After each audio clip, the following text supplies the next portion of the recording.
أصدقائي الأعزاء، مساء الأنوار، مساء السرور، مساء المساء على عيونكم الحلوة وعلى قلوبكم الطيبة. حديثنا بمشيئة الله لهذا المساء من قناة صوت الإنسانية، من القلب إلى القلب، بعنوان ماكو ولي إلا علي ونريد قائد جعفري. أخواننا الأعزاء، الأخ أبو آيات من بغداد مدينة الطوبشي طبعا يم علي الصالح في جانب الكرخ، يقول والله أنا أتعجب وشلون أبدي وياك يا حجي، شلون أحكي مادي. يقول قضينا عمرنا نقول ماكو ولي إلا علي ونريد قائد جعفري. الآن إجونا الجعفرية، يعني الحكم الجعفري إجا وجانا الجعفري هم صار رئيس وزراء. يقول أنت قبل كم يوم كتبت موضوع عن البلدية النجف وعلى المحافظة النجف وماكو فائدة. يعني هاي الأراضي الحلوة، أراضي النجف، المقبرة النموذجية يسموها، الوش الطوها لهالشكولات الزفرة هذه. هذا ياهل يجي مفتح له مكتب وخلى كمبيوتر وقسم خل العلم العراقي وخل اسمه عدي ومؤمل وما أعرف منه وصليبخ وما يعني شنو هذولا يتحكمون ب40 مليون عراقي. مقبرة الويش هي المقبرة مالت من؟ يعني انتو الأحزاب الشيعية اللي بالنجف، اكو حزب سني؟ ماكو. اكو حزب كردي؟ ماكو. اكو يهودي؟ ماكو. مسيحي صابئي منداني؟ ماكو. كلكم شيعة إمامية 12 يوم. على أي أساس تطوها لهالشكولات الزفرة هاي؟ استثمار ويتحكم بالقاع، يبيعها ب6.5 ب7.5 ب5.5 وما أعرف بيش وب5 وب6، كأنما 6000 دينار، 6.5 ملايين، 5.5 ملايين. على أي أساس؟ هي القاع مالت منها يا جماعة الخير؟ هي غير قاع عراقية. هاي ابن الموصل إلى حصة بيها، ابن تكريت إلى حصة، ابن سامرة، ابن التنومة، ابن المجر، ابن الميمونة، ابن الرفاعي، ابن ذي قار، ابن صلاح الدين، ابن كل محافظة بالعراق إلى حق بهاي القاع أن يدفن بها. ما من حق واحد يأخذها استثمار ويتحكم بيها ويبيع بيها. منو أنتو؟ اكتبنا، يقول كتبت انت حج ذاك اليوم وما حد استجاب لك. الآن ناشد رجال الدين اللي بكل شيء خالين أنفهم ويحجون وين خطباء الجمعة؟ وين المراجع؟ وين الناس اللي يدعون بالمرجعية وغير المرجعية؟ وأنا بعد ما أقدر أحكي حجي، حقيقة تعبت. أترك الباقي عليك وأتمنى لك كل التوفيق. وشوفهم هذول اللي يتحكمون بينا. أولا أخي، أنا أقدم لك كل الشكر والتقدير على هذا الموضوع اللي أنت تتحدث به. أخواننا الأعزاء، الإعلام، الصحافة، السلطة رابعة. يعني إحنا من نجي نحكي بموضوع، إحنا مو ضد الحكومة أو ضد الدولة، لا، إحنا مو ضد الدولة، إحنا عينها، إحنا عين دولتنا وإحنا أذانها. إحنا نسمع الحكي المزين وننقل للدولة، نقول لكم يا بتر الناس هيك وهيك دا تحكي، عالجوا أغلاطكم حتى الناس ما تستغلها. اكو طابور خامس، طابور سادس، طابور سابع، ما ادري شو يسمونه، يستغلون هاي الثغرات. غير انتو تعالجوها، غير انتو تدرسوها. زين، احنا كل من نحكي قبل اسبوعين او 3 أسابيع او 4 أسابيع، شنو سويتوا؟ ما سويتوا شيء، باقي نفس الشيء.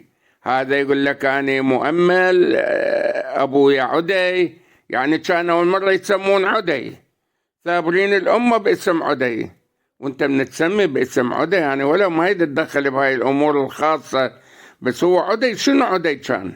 مو حثالة الحثالة، مو قذارة القذارة، مو نجاسة النجاسة، وابن أنجس ما خلق الله هو عدي.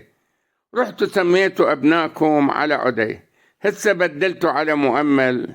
يعني ما يصير عمي، ما يصير. انتوا شنو تتحكمون بالعراق؟ تتحكمون ب40 مليون نسمة، نسوي لكم مكاتب، خلك علم عراق وكمبيوتر وقاعد لصفح، مرة قاعد يمنى مرة قاعد يسرى، وتبيع القطعة ب6,500,000 وب7 ملايين وب5 ملايين. منو انت؟ انت منو انطاك اياها؟ منو انطاك اياها؟ ياهو اللي انطاك اياها. غير الأحزاب الشيعية الفاسدة كلهم بدون استثناء، ما استثني حزب من أحزاب الشيعية بالنجف إذا مو فاسد فاسد فاسد. كلهم فاسدين.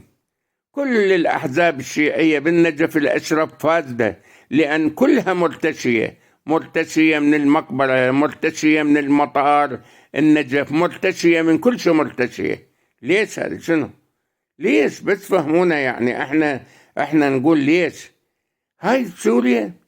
هاي سوريا تكلمنا بيها قبل فترة. يموت الشخص، تموت أمك، يموت أبوك، يموت ابنك، أي واحد يموت من العائلة، تروح المكتب الدفن، مكتب الدفن، تروح تعطيهم الأوراق، تقول لهم أبويا مات أو أمي ماتت، يأخذون منك مبلغ جدا بسيط، وتروح يعطوك رقم وتاريخ، تروح للمقبرة تلقي القبر هناك محفور وتندفن بيه. زين، ماكو هيك هوسة، ماكو هيك مبالغ. هاي كل دول العالم. هاي سوريا. هسه ليش ما نقتدي بسوريا احنا؟ زين، انتم منين دا تاخذون هاي المبالغ؟ منين؟ هو المتقاعد اذا يموت لاحد عنده 6,500,000، عنده 5 ملايين، هو راتبه قد؟ هو راتب المتقاعد 500 600. هو بيوم 3 بالشهر، 5 بالشهر، يوم 7 بالشهر هو صار في الراتب ومتداين له ورقتين 3 من أبو المكتب، ده يحسب له الورقة ب175,000 دينار. يا جماعة احنا من نحكي، احنا مو ضد النظام السياسي الحالي، ضد الفاسدين اللي بيه، ضد الحرامية اللي بيه. حرامية أكثر قياداتنا الآن حرامية، دي يقعدون ويا الحرامية ويجاملوهم. زين، شنو؟ ليش اعطيتوها استثمار مقبرة النجف؟ ليش انطيتوها استثمار؟ ليش ما تكون أراضي عامة؟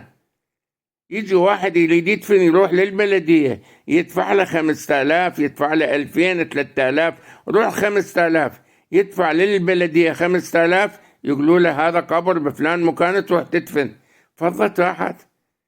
شنو نسويها نموذجية وما نموذجية، ومكتب فلان ومكتب فلان، وقاعد رافع العلم ومشط لي القدلة مالته وخلى بنكه وخلى خرائط، تقول مكتب مال دلال، مكتب مال عقار يعني. هي صدق مكتب مال عقار يعني. زين، شنو هالشكولات هاي الزفرة؟ شنو هالشكولات الزفرة؟ أنا بس أريد أسأل يعني ليش هاي الشكولات هاي؟ شنو دا تتحكم بينا؟ ليش يا جماعة؟ ليش تتحكم بينا يعني؟ مو من حقنا أن نسأل؟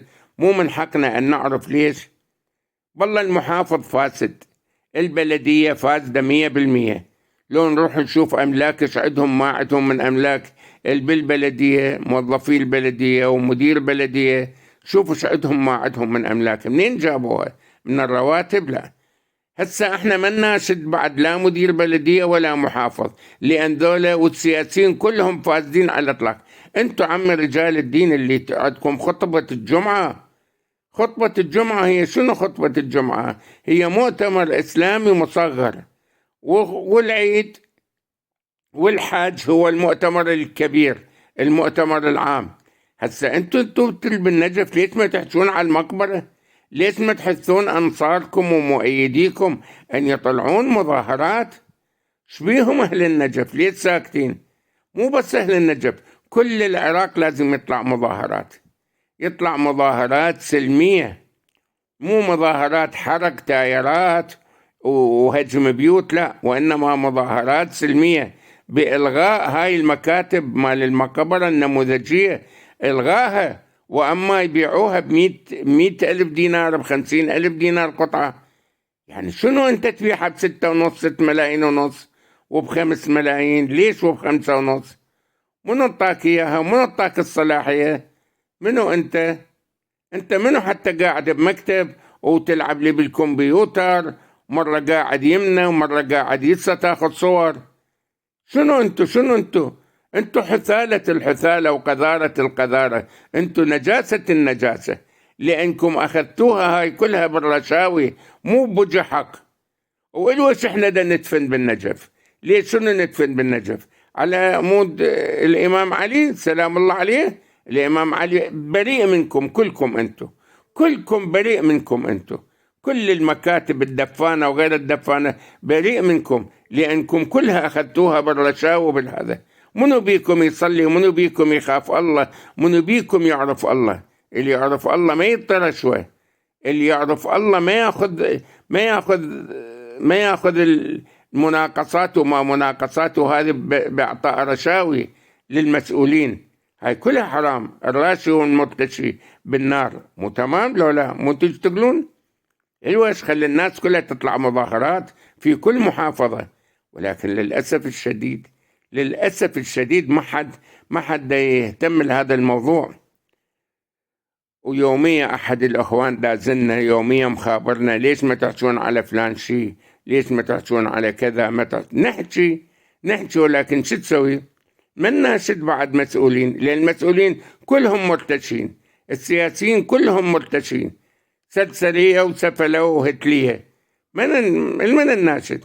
هسه نشوف والله عند الناشد رجال الدين عدينا من ما سووا شيء رجال الدين، هم نحكي عليهم ونخليهم بخانة الش اسمهم. يلا يا أخوان ما إذا أطول عليكم، الموضوع مبين وواضح، نقولكم مع ألف سلامة وعاش العراق.